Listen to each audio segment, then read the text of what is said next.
countdown to the last comic shop in 5, 4, 3, 2, 1.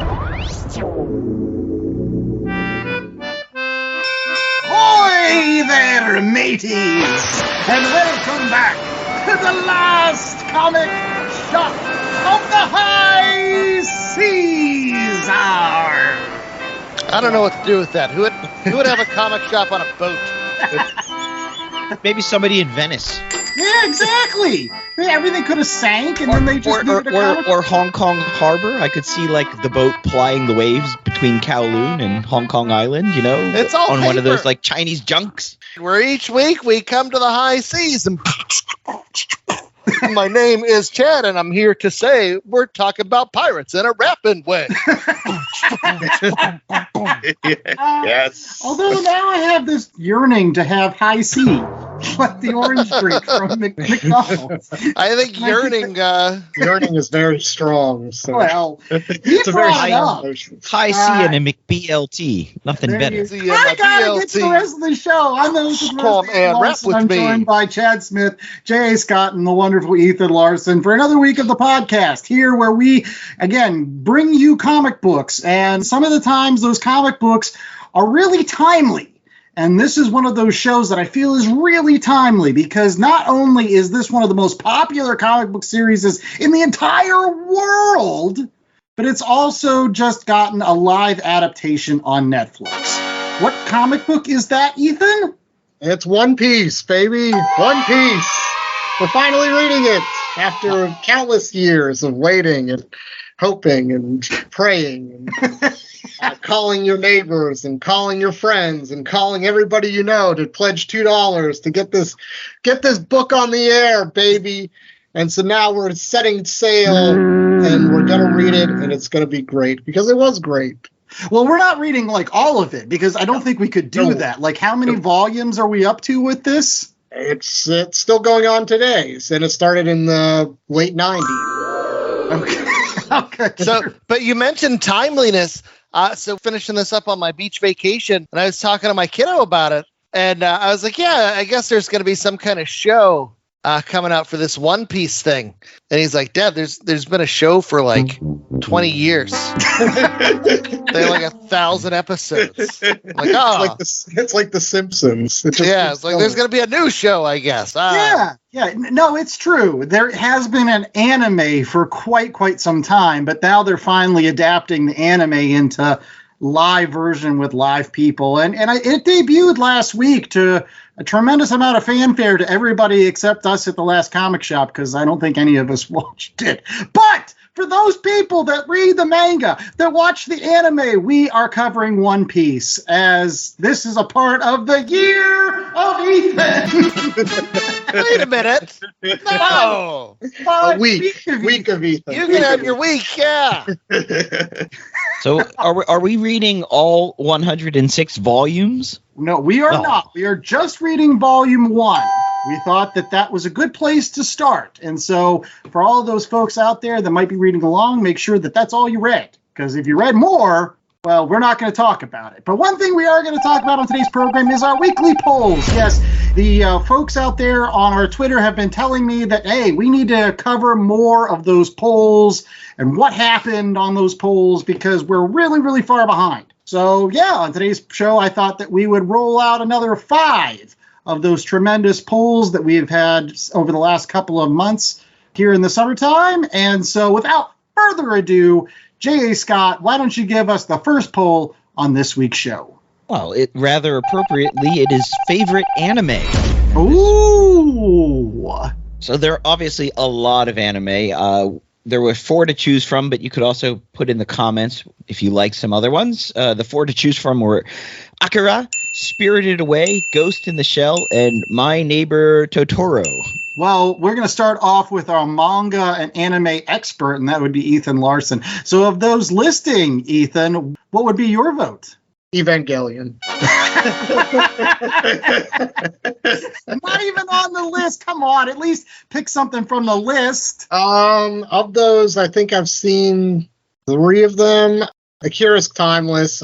Ghost in the Shell, I still have no idea what even happens in that movie. Like, I've watched it 3 or 4 times, and I couldn't get past the naked woman at the beginning because I was 14. So there you go. And then My Neighbor Totoro was very good, too. There's this one quote in the English adaptation that the one sister says the other one is like, Meg, be reasonable. So then my wife and I yelled that all the time. So be reasonable and pick Akira. All right. J.A., what was your vote? I went for Ghost in the Shell. Chad? The one I had seen most recently was the Akira, so that's the one I voted for. Okay. And that was the same thing with me. Did that end up winning, J.A.? That was the eventual winner at 38%, with Spirited Away and Ghost in the Shell and My Neighbor Totoro all taking 21%. So they all came in second place. That is quite the horse race. But let's move on to poll number 2. Okay, so we go from something that's straight up Ethan's alley to something that's more up Andrew's alley and also Chad. Favorite non-Peter Parker Spider-Man. Oh, this is tough. There are quite a lot to choose from. Which ones did we give the listeners? Miguel O'Hara, Miles Morales, Gwen Stacy, or Ben Reilly? And then 276 others, 4x4 and other polls down the line in the thread, right? Yes. All right, Chad. Of those 4, who's your favorite? Oh, man. I got to go with Miles. They're all great. There's not one in there that I dislike.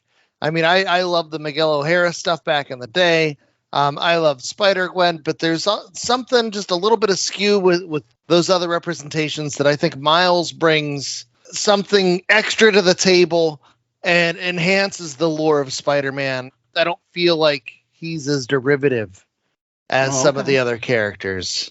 No, I think I'll agree with that. I didn't vote for Miles, but he should have been my vote. I mean, I voted for Ben Reilly just simply because Scarlet Spider is still one of the best and most badass costumes of all time. Oh, raggedy hoodie. Hoodies! But I agree that Miles really does fill a hole in the Marvel Universe that I didn't realize was there until he appeared on the scene. And simply put, whether you feel it's derogatory or not, I don't, but I really feel like he's now the Dick Grayson of the Marvel Universe. He's the torchbearer. He's that young, up-and-coming, next-generation superhero that, you're pulling for him. You're pulling for him to become something big, Not that he's not already big, but he's the future. So that's my choice. Ethan?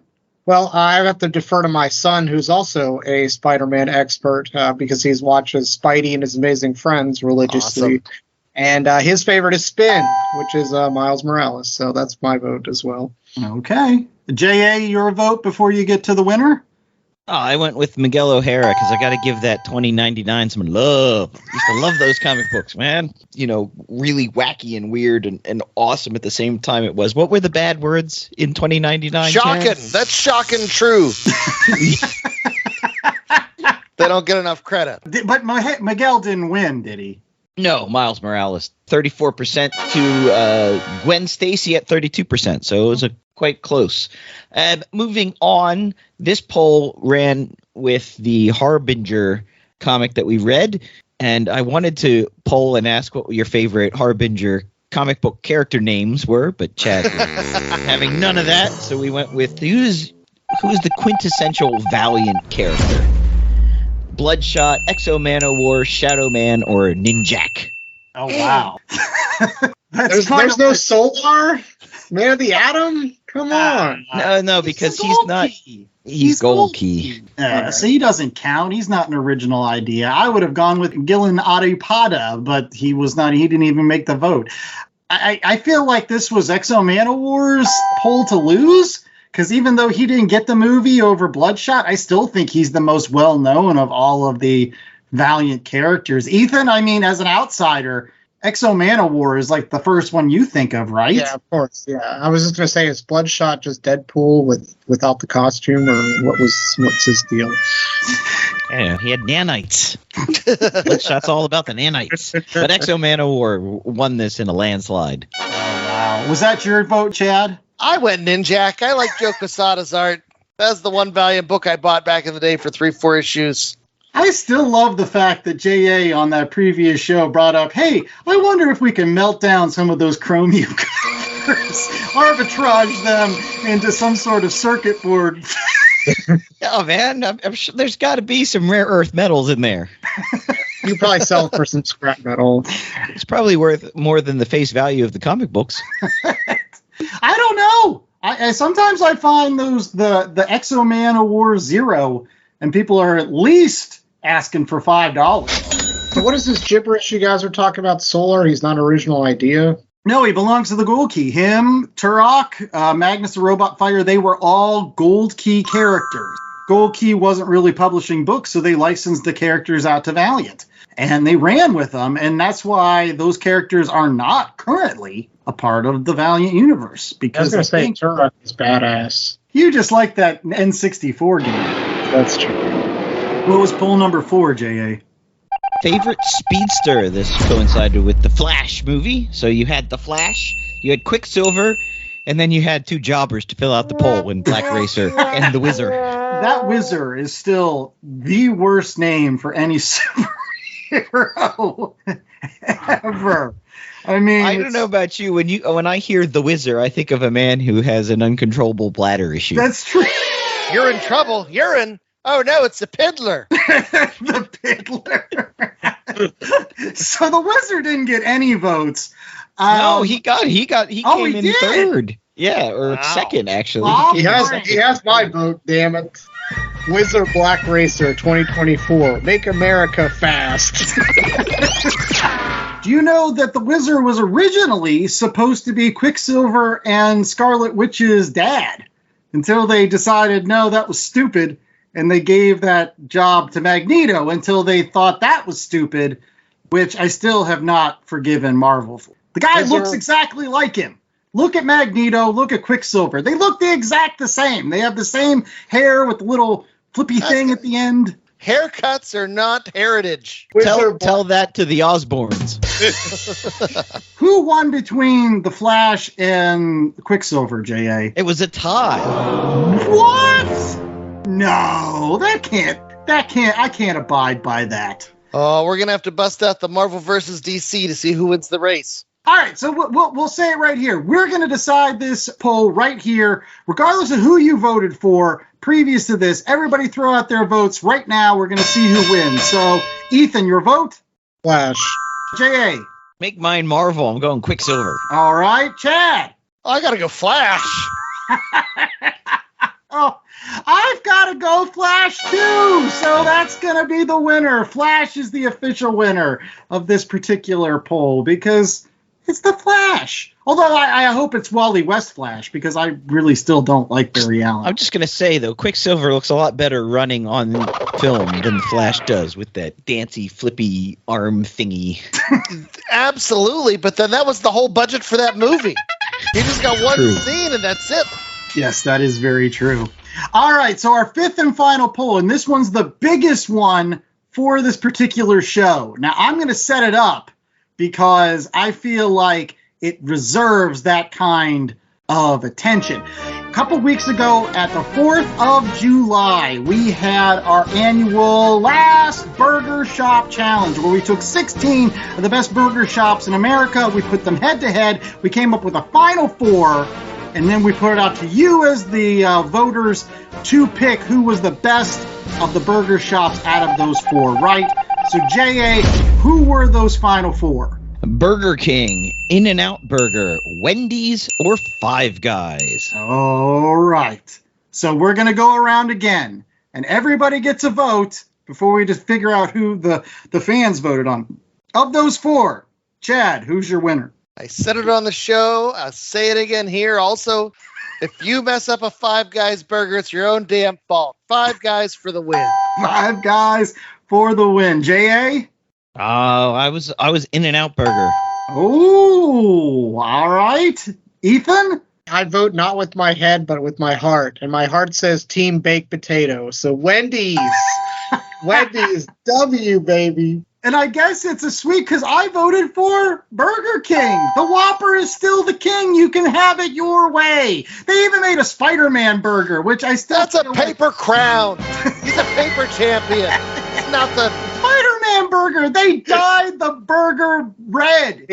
At Five Guys, you can truly have it your way. At Burger King, the person behind the register sighs a lot and then eventually gives you. That's how it works. Right. That's the difference. Well, what did the voters? What was their winner, J.A.? Well, it was Five Guys in a landslide, an absolute landslide with 57% of the vote. Wow. Well, there you go. As The it year should of Chad. Chad gets his burger. Jeez. You could say it's more expensive than it should be, and you're probably right. But man, you get what you pay for. You can Right, get whatever toppings you want.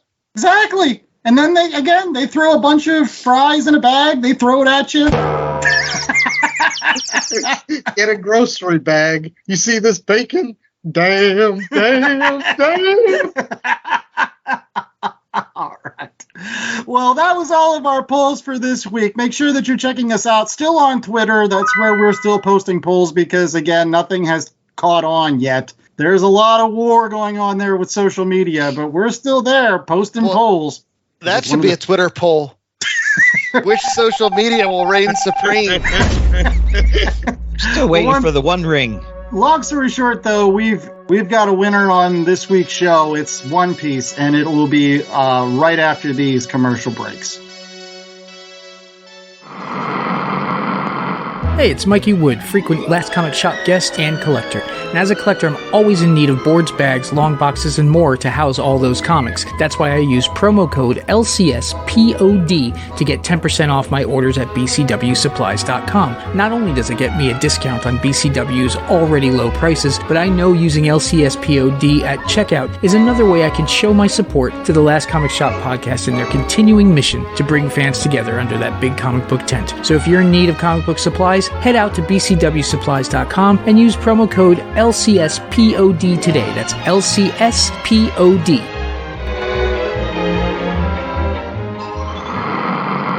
Dragon Ball Z, One Piece, Naruto, all things that we love, all manga that were originally published in the legendary magazine Weekly Shonen Jump. But not every series can run for 300 chapters and have a hit anime. This is David. This is Jordan. We're the hosts of Shonen Flop. Each episode we look at manga that ran in Jump that didn't quite make it. We discuss what it did wrong, what it did right, how the series could have turned itself around, and ultimately, was it a flop or not? We're on all your favorite podcast apps, and you can find us at shonenflop.com. Keep on flopping, floppers. All right, we're back with more of the Last Comic Shop, and it is now time for our Read Pile Review. Yes, that's time of every single show where we often talk about American comic books, but not on this week's show. No, sir, we're talking about manga. And one of the most popular and well-known mangas of all time in One Piece. Now, J.A., you have quite a lot of facts about this particular series, and hopefully it will drive home to all those listeners why, to Ethan's point, we should have covered this a long, long time ago. Yes, again, as we said at the top of the show, we are reading Volume 1. There are over 100 volumes. Written and illustrated by Eichiro Oda, was first serialized in Weekly Shonen Jump in 1997 and has since been put out into 106 Takoban volumes as of July of 2023. It sold over 516 million copies in 61 countries across the world. It's considered one of the best-selling mangas of all time. And in 2015 and again in 2022, One Piece set the Guinness World Records for the most copies published of the same comic book series by a single author. Wow. Best-selling manga 11 consecutive years in a row from 2008 to 2018. And although he does use assistants for background work, it's been told entirely by Eiichiro Oda. And one of the big things with this Netflix show that is going to come out was he saw this as his last opportunity to get One Piece in front of as many eyeballs as possible in his lifetime. And so he's been very hands-on, not only with the book, which is supposed to be the final volume is starting at some point later this year, but with the Netflix show, because I guess with the cartoon wasn't as faithful to the One Piece manga. at least in the version we got here in the States. And so Eiichiro Oda saw this as the one last best chance to get it right. And so hopefully this Netflix show turns out pretty well. Absolutely. And again, the fact that this has sold that many copies and set Guinness Books of World Records, I mean, I think that kind of dwarfs what X-Men 1, which was the all-time best-selling comic book here in America.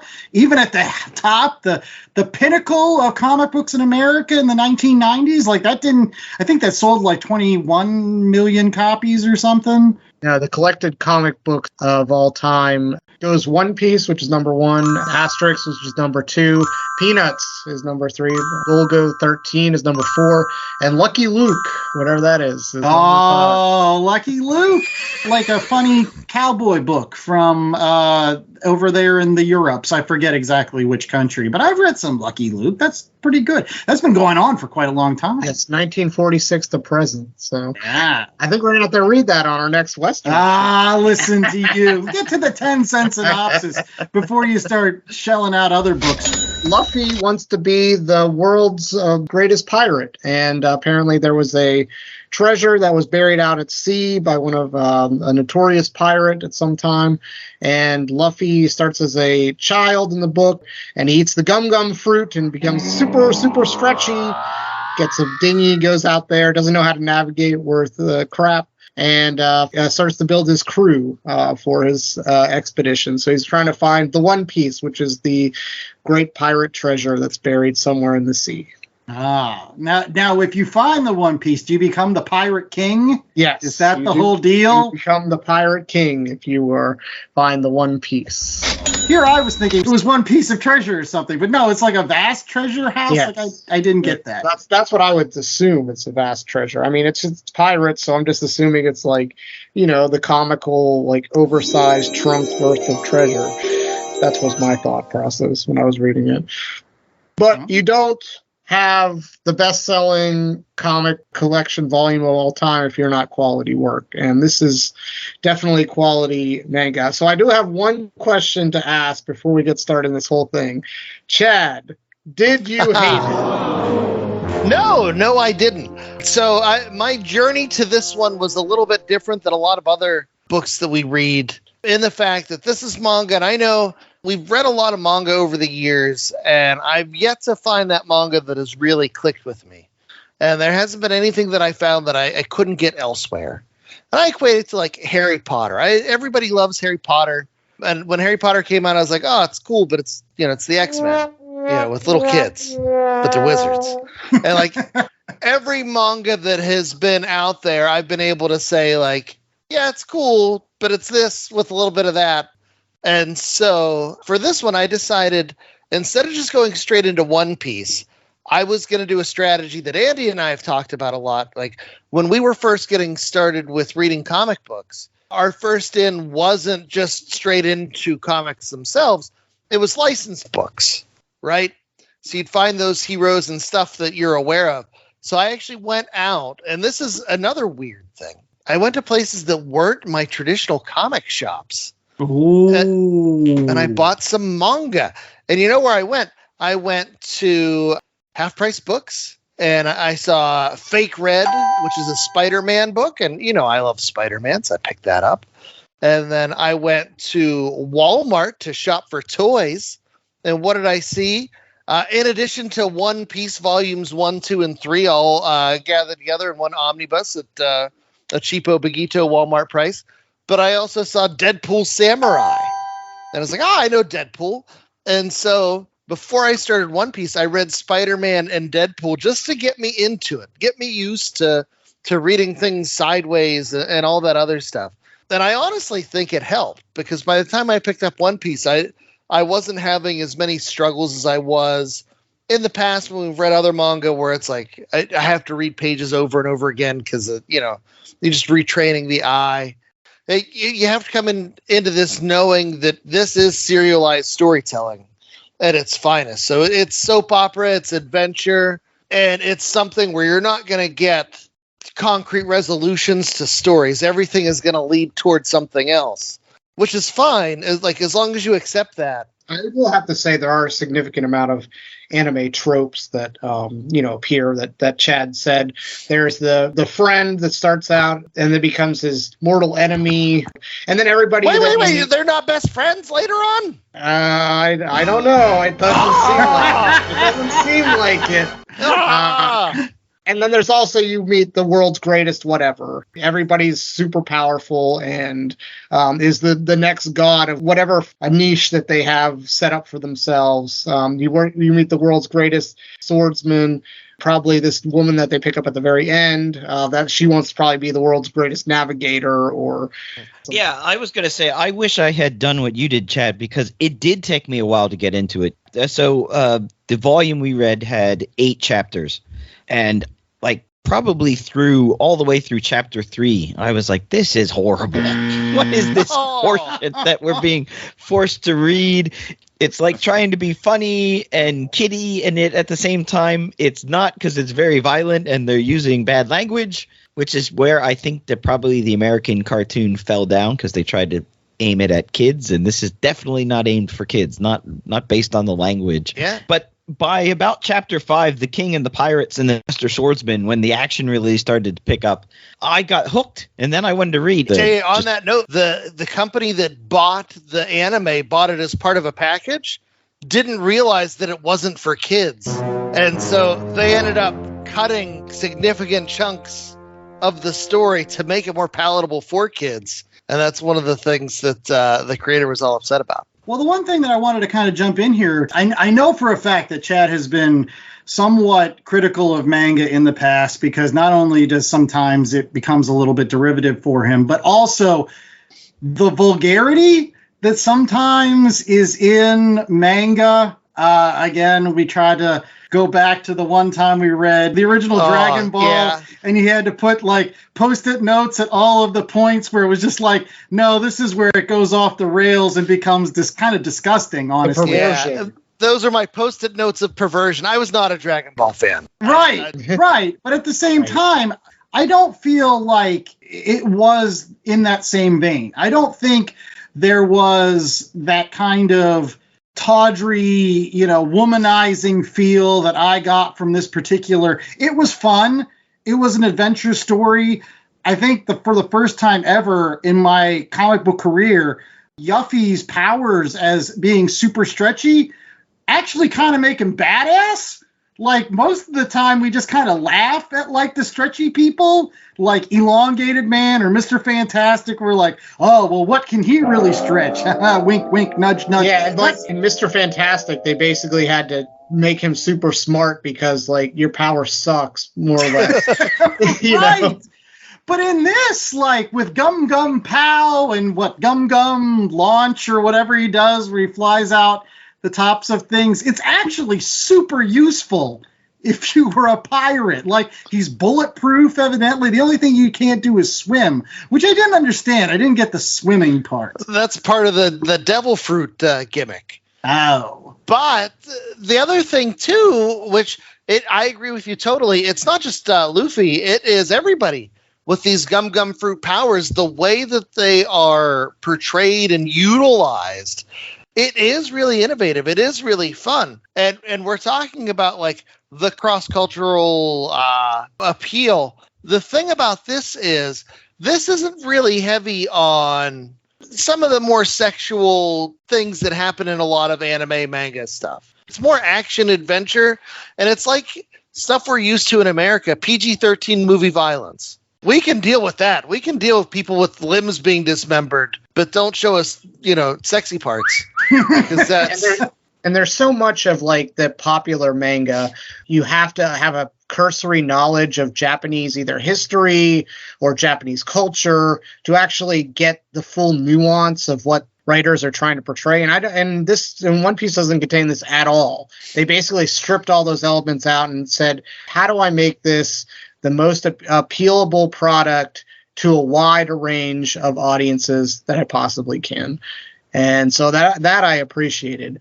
I thought it read super fast. I read this in an hour. I plowed through it.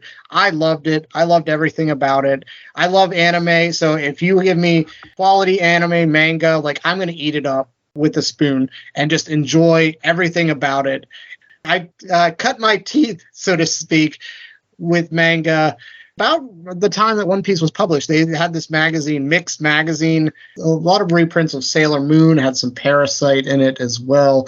But that's basically where I got my start. And ever since then, I've fallen in love with manga and anime. I'm not as well versed as probably your, normal otaku. I just have an deep appreciation. So if you give me quality manga such as this, I'm going to eat it up. And I understand the criticisms about there is a lot of wanton violence, and you have to kind of think of the age range of which the Oda was focusing on, which is Shonen Jump, which is basically aimed at 14 to 18-year-old boys. So you're going to put a lot of violence in your book. That's going to appeal to the masses. So right. I mean, you guys are all talking about this wanton violence. I didn't think this was any more violent than a lot of the comic books I read when I was a teenager. I mean, J.A.? Yeah, I don't think, what throws you is you're not ready for that violence because the art style is very cartoony. I mean, you get the big eyes and the big mouths and so in the West, it's at least, sort of the cartoons and animation that we grew up with, that sort of cartoony style tends to be more PG.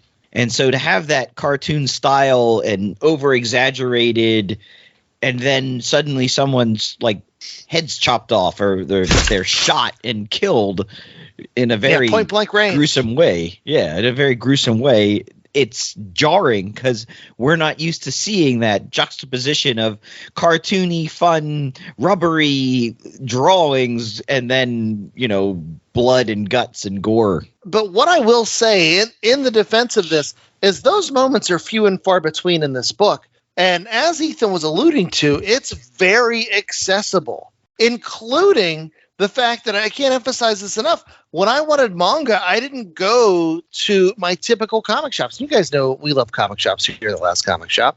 I went to Walmart. I went to Barnes & Noble. I went to Half Price Books. I went to popular places, and that's where the manga was. That's where the readers are. They're the ones that are picking this stuff up. I didn't have a problem as violent as it was at parts. From my perspective, it didn't seem anything worse than you would see on broadcast TV. And so I think the accessibility is very high. It's purposefully designed to be picked up, and that's obviously worked to the point that, I was going to talk about this later. I got the physical copy. I was reading it at the beach, and this is the first book I can think of in recent memory that I was able to hand to my kid and be like, hey, you want to read it? Go ahead. And he read it in 2 days here at the beach because he wanted to read it. His friends talk about it. He had played One Piece Roblox games, and he was telling me all about Luffy's gang. And, there's a skeleton guy that comes into the mix eventually, and the sniper that's the liar and all this other stuff that happens. Sorry, spoilers. But we were talking about it, and he got excited about it. But the fact that this is so accessible, I think, is huge. Because American comics, that's the one thing they don't have. They don't have that accessibility. Things are locked away in these dusty old comic shops. Sure, we have graphic novels that have sort of broken through slightly, but nowhere in the way that manga has, where you can go to the store, get eggs and milk and, One Piece. It was like what comic books were back in the day. I mean, I totally agree with that. There's so many things I agree with, but we'll get to those with our ratings, and that'll be coming up right after these commercial breaks, so stay tuned.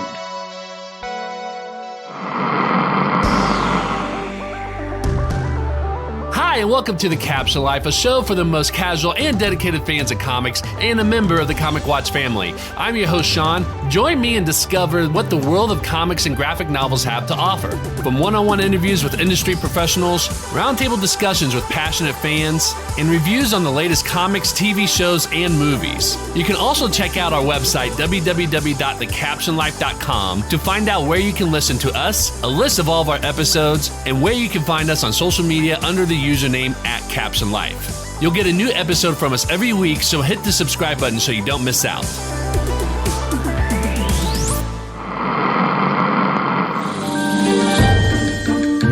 Greetings, ghouls and boils. I'm the Ghoul Master, a loving homage to horror anthology narrators of yesteryear. Wait, I'm an homage? Why didn't anybody tell me? You'll hear from my agent about this. But first, let's get to the heart of the matter. I'm here to tell you about the new horror anthology, Memoirs of the Morbid, on Kickstarter in time for Halloween. Memoirs of the Morbid is a black and white homage to classic horror comics from the 40s and 50s, containing 5 self-contained stories by some of the best indie comic creators out there. There's that word again. I better not find out homage is an insult. Anyways, Memoirs of the Morbid is completely done and ready to go to the printer.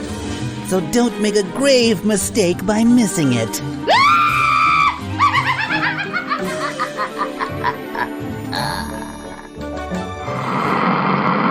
Alrighty, mateys, we are back with more of The Last Comic Shop, and low on the horizon, we've got your ratings are. This wheel is driving me nuts. All right, well, our ratings, I'm not leaning into the pirate. I am leaning into the manga. Luffy the pirate he gets his powers from the Gum Gum. So he's got Gum Gum Whip or Gum Gum Rocket. So we're 1 out of 4 Gum Gums. So we're going to go ahead and start off with Chad, given again, historically he's been the most critical of manga. So I'm very curious as to what he particularly gives this volume. So Chad? I enjoyed this. Like I said, it helped me bond with my kiddo a little bit. That was really exciting that we could talk about this stuff. I will say, speaking of that critical nature that I have, I sometimes feel like Karnak, where I see the flaw in all things. There are some moments in the story where the storytelling gets a little choppy for me. Like when Captain Redshanks loses his arm. You never really see that moment with the way the action happens. You just see the after effect. There's something muddled in between, and that would kind of throw me. And then I'd have to go back and reread pages and be like, what was that? Wait, did I miss that? No, I didn't miss it. But the story read easily. Sure, it is cartooning in nature. And you get those exaggerated effects, exaggerated faces, but the action sequences are, they're stunning, and the innovative use of all the powers, all that stuff is great. And so, I don't know, I really enjoyed it. There are some flaws in here, but it wasn't so much that I didn't finish all 3 volumes that I had in my little omnibus. In my head, I'm thinking, would I read volume 4? I could or I couldn't. But I asked the kid, and I was like, yeah, you want me to get the next one? He's like, yeah. So, all right, on to Amazon. Boop, boop. Because the stuff is so accessible. Volume 4 is going to be waiting for us when we get back from the beach house there. So my rating at the end of the day, I'm going to go 3.75. Is it the best thing I've ever read? No, but is it pretty good? Yeah, it's really good. It's worth your time. The characters are fun. I love Luffy's attitude about things. Like his pirate ethos, where he's there to make friends and stick up for his friends. And, that's the most important thing. I just love that, as opposed to him being more of a Jack Sparrow. It's just fun and joyful and really, really great. I'm sure some of the questions I have will be answered as the series goes on, because there's a lot more to go. But yeah, 3.75. Well, there you go. I'll go next, and I think I'm going to come down a little bit from the 3.75. I think I'm going to give it a 3.25. It is definitely better than average, and it is a very, very good manga. I have read a lot of manga series over my career, such as, again, like Berserk has always been one of my favorites, but that's way more violent and kind of dark at times. Then definitely this is more accessible. This is truly an all ages book, despite the violence that we might have talked about. It's nothing gratuitous at all. I think that's the easiest way to say it about anything. None of the sexuality is gratuitous. None of the violence is really gratuitous. It's just simply like what you would see, I guess, in an anime. that would be on, I don't know, Adult Swim or Toonami or whatever it happens to be. So for me, it was just like, yeah, if you're a teenager, great, pick this up. But I will say this, I agree with Chad that Luffy does make this entire book. He is a fantastic main character. His character reminds me a lot of like Matthew McConaughey, in which he's kind of like, all right. He's just like going with the flow, super easy, super chill, never gets like excited about anything in terms of like the threats that are out there. All he's excited. He's like, yeah, I'll be a pirate king someday. It's fine. He's got like this very natural confidence and charisma. And so that makes for a great main character. And like video games, you get this Luffy character, and then he starts to, go to the next town where he meets the next person of your team. And then you go to the next town and you meet another person of your team. So like any great JRPG, that's pretty much what One Piece is. And so that apple doesn't fall far from that collective tree. I'm already plowing through Volume 2, probably move on to Volume 3. And yeah, I think I'm a one-piecer at this point. So 3.25. Hope it gets even a little bit better from here, to be honest. J.A. Yeah, as I said, it took me a while to get in, not just the story, but also the art. But then once about 3 chapters in, I was hooked. And the art grew on me as well. I really did like that style of storytelling, and I came to appreciate it more and more as it went on, especially the characterizations of Luffy and Zoro, the Swordmaster. And in reading ahead of the show some of the background on this book, I was interested. Obviously, we're reading the translation, and some of this stuff gets lost in translation. For example, Zoro's signature move in Japanese is the onigiri, which is written in English as the demon cut. But in Japanese, it's written one way, so you can read it and it sort of translates as demon cut. But when you say it, it sounds the same as how you would say rice ball. And there's a lot of these little plays on words and stuff that some of it translates over, not all of it translates over. And I think that little whimsical aspect just adds a little bit to it. So I'm going to give it 3.75. I think we're going to go on Amazon and buy it so that I can read maybe that omnibus that you have, Chad. As you know, I'm a big omnibus guy. Jay, quick word of warning, because you are an omnibus man and you're used to the finer things, the larger pages, the finely bound, higher paper quality.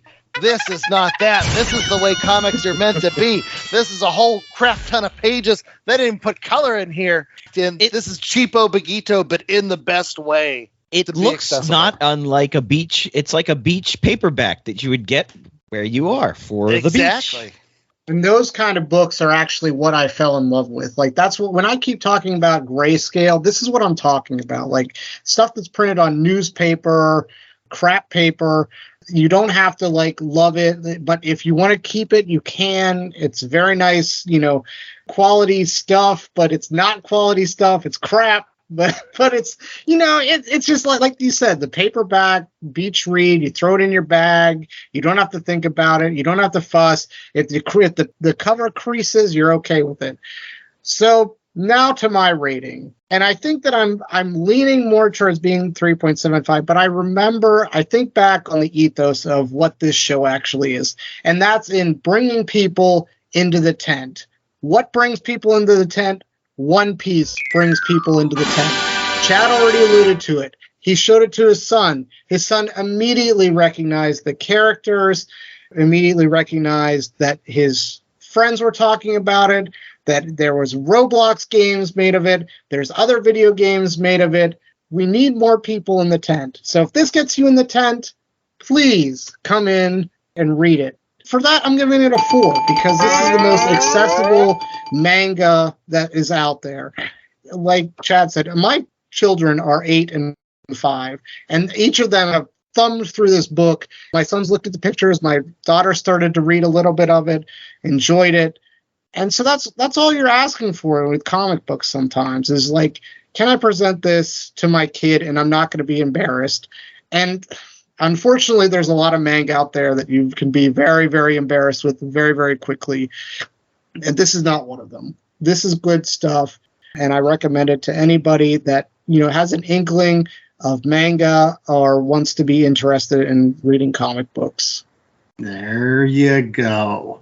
And that is what we're all about, bringing folks into the comic book tent. And some other things that might bring you into the comic book tent are our recommendations. Yes, this is the time of every single part of our show where we give you other comic books that you can pick up at your local comic book shop in addition to One Piece Volume 1, or maybe you can pick it up at, a Walmart or Barnes & Noble, or as Chad alluded to, tons of places have manga nowadays. But comic book shops do as well. So if you're in there picking up some of these other books, make sure you snag a copy of One Piece while you're in there, if you are so inclined. In any case, we're going to go ahead and start off with J.A. Scott this week. So, J.A., what is your recommendation as another quality book for folks to check out?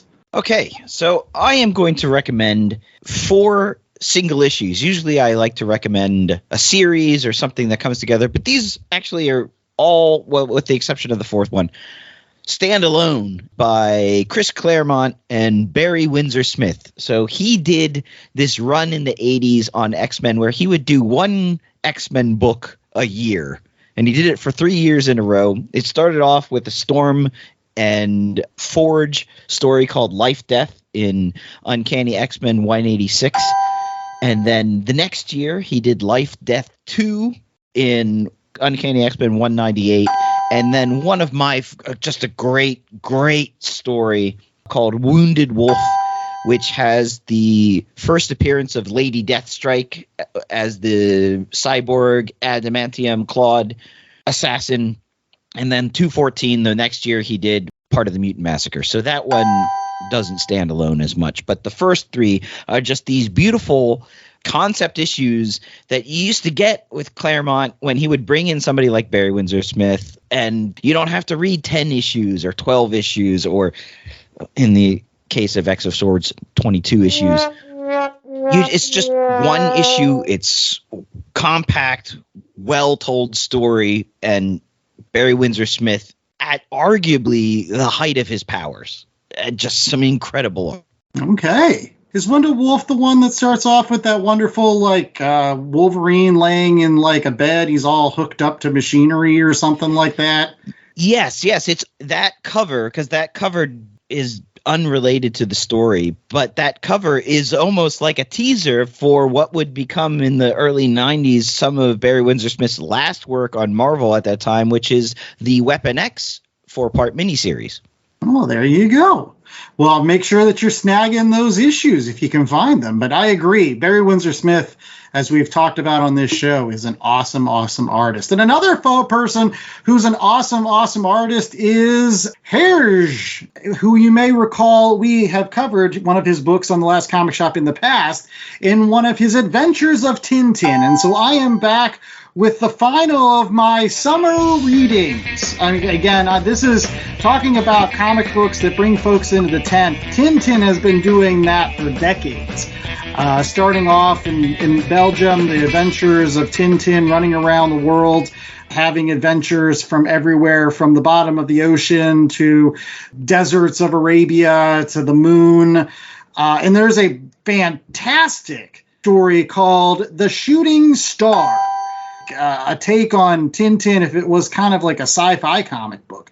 But it starts off with a meteor that was about to crash with the Earth. It manages to miss the Earth just by a couple miles, but a smaller portion falls.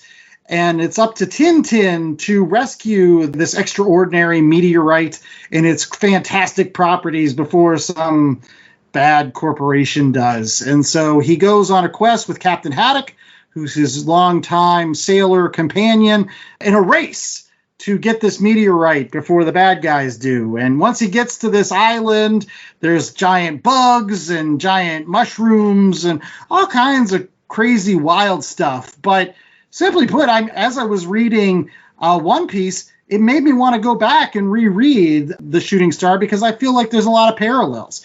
Young adventurer on the high seas, trying to find a treasure, very accessible to all ages. So if you enjoy One Piece, I think you owe it to yourself to check out some of that old Tintin stuff. I think it still holds up extremely well. And gosh, my son loves it. Chad. Okay, so I started the show. I was talking about the books that I went to help me get into manga. The Deadpool Samurai would not be my official recommendation, as that was one of those not for me books. Like, their understanding of Deadpool in that felt like it was strictly MCU based. You know, and as somebody who's a longtime comic book fan, I'm like, well, that's actually not what it's like. Whenever Loki comes in, he wouldn't talk like it. and, you know, I had a lot of those issues. And also, there are some of those common tropes that I encounter a lot in manga that make me feel kind of icky that showed up in that Deadpool book. But if you're a Deadpool fan that has come from the MCU, the art in the Samurai book is awesome. And then I got to Spider-Man Fake Red. And the story and art is by Yasuki Osawa. And the basic premise for this one is there's a teenage screw-up who finds Spider-Man's costume thrown away in a garbage can, as one does. And he picks it up, and he's the same size and build, and he likes to rock climb in his spare time. But anyway, he takes the suit, he puts it on, and sure enough, the responsibility of having the suit leads him, without superpowers, into taking Spider-Man's place and sort of like filling in for him at the scene of these crimes. Like, he's wearing the suit and there's a fire, and he's like, what would Spider-Man do? And he rushes in to help. And meanwhile, while that's going on, the real Peter Parker is in the sewers because he has been corrupted by the Venom symbiote.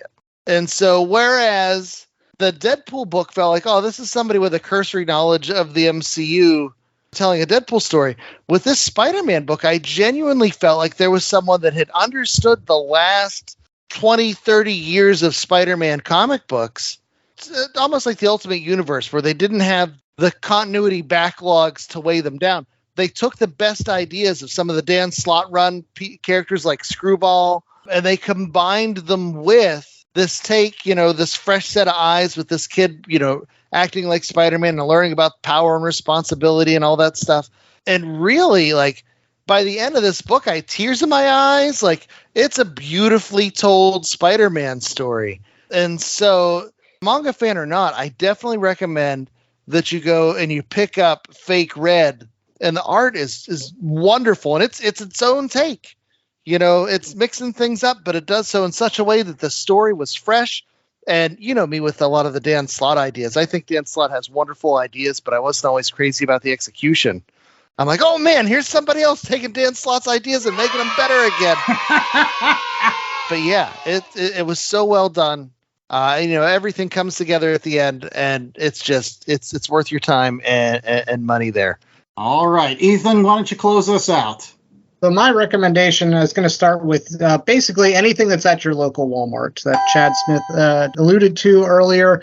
It's pretty much anything's going to be good. So if you find My Hero Academia, you find Jujutsu Kaisen, you find Demon Slayer there, go ahead and pick it up. Give it a try, whatever. Andrew said that he discovered comic books back in the day. It was just you went to the rack of comics and you just picked one up. Hey, Hulk looks good. Iron Man looks good. I recognize Wolverine, whatever. It's the same equivalent for manga. So I would recommend any of that. And one of those things that might be at your local Walmart is One Punch Man, written by One and Yusuke Murata. It's actually Saitama wants to be the greatest hero of all time, but he can conquer everything with one punch.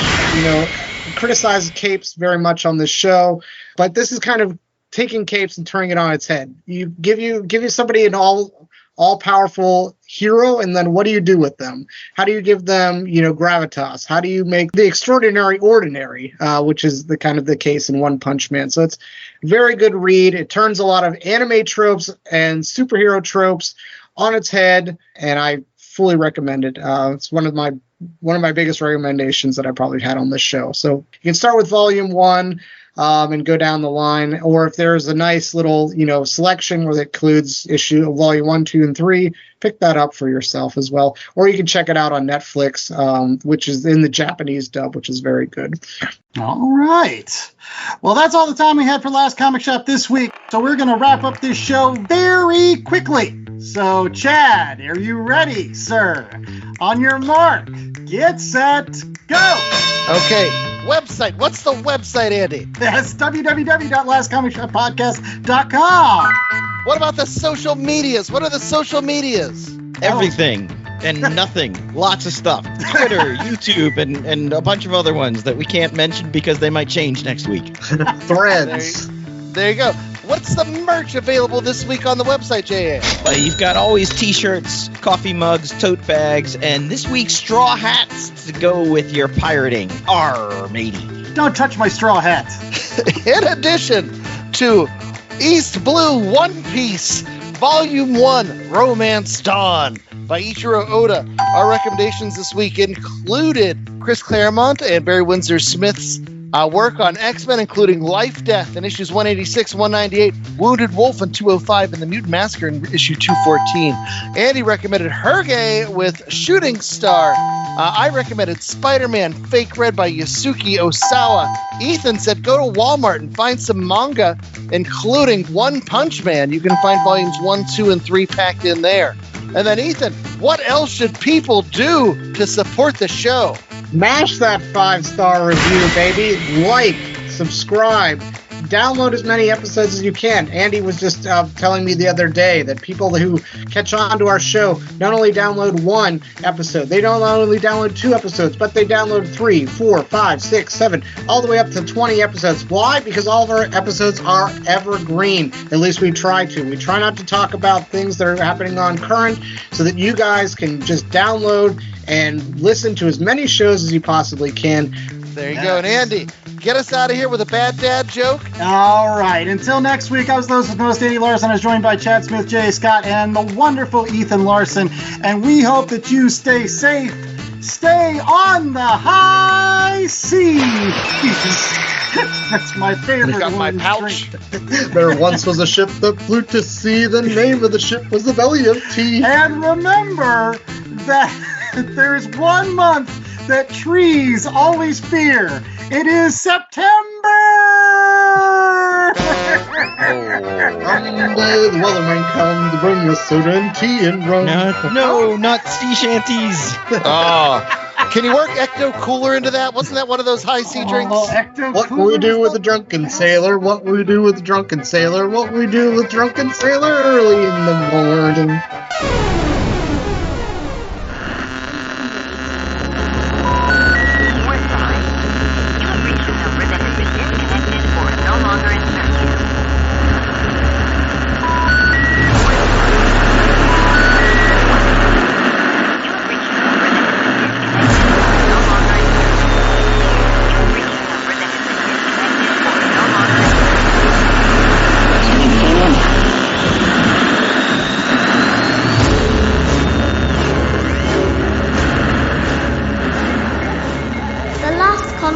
Was a 2023 Black Angus production.